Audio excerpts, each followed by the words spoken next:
2014 मध्ये अमलसाहेब आमदार झाले तेव्हा अमलसाहेबांनी कामं केली, जवळपास 1100 कोटीची कामं केली अमलसाहेबांनी. पण 2019ला आमचा पराभव झाला. एवढी कामं करून सुद्धा आमचा 2019ला पराभव झाला.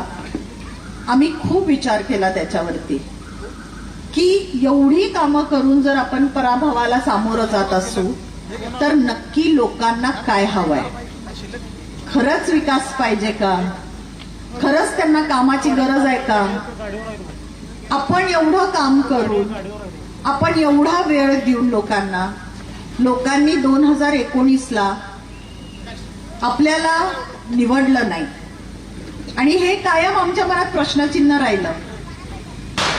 पण नंतर असा विचार केला की बाहुबली आम्हाला कळलं नाही त्यावेळेस, आमची चूक झाली की आम्हाला कळायला पाहिजे होतं. नाही खाली बसू दे, बस.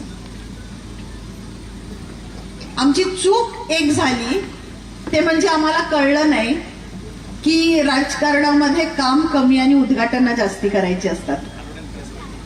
जाहिराती करायचं सरकार कळलं नाही आम्हाला आणि अमलसाहेब काम करत गेले. नारळ कधी वाढवलं नाही, हलगी कधी वाजवून दिली नाही, फटाकड्या कधी लावून दिल्या नाहीत. नाही म्हटले काम करायचंय, त्या माणसाने मागितलंय ना काम आपल्याकडे, त्याचं पूर्ण करून दे, त्याचे आशीर्वाद मला बास आहेत, मला कुणाला दिखावा करायची गरज नाही.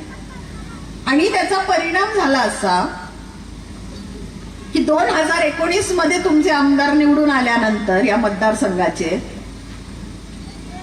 तसं बघायला गेलं तर त्यांना कामं करायलाच उरली नाही, कारण अमलसाहेबांनी बरीच कामं मंजूर करून ठेवलेली. त्यांनी फक्त नारळ फोडायचं काम केलं जे आमच्याकडून राहिलं. आता जर तुम्ही आमदारांना विचारलं गेल्या 5 वर्षात काय काम केलं तर मी तुम्हाला आजही सांगते की ते सांगतील काय झालं, आम्ही सत्तेत आलो आणि 2.5 वर्ष आमचे कोरोनात गेले, त्यामुळे मी काय काम करू शकलो नाही.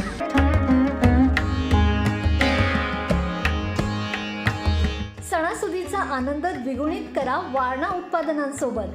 वारणा श्रीखंड, तूप, दही, दूध, लस्सी, बटर, चीज, आणखी बरंच काही. सणासुदीच्या काळात शुद्ध आणि सात्विक वारणा उत्पादने घरी आणा. वारणा, आनंद अस्सल चवीचा.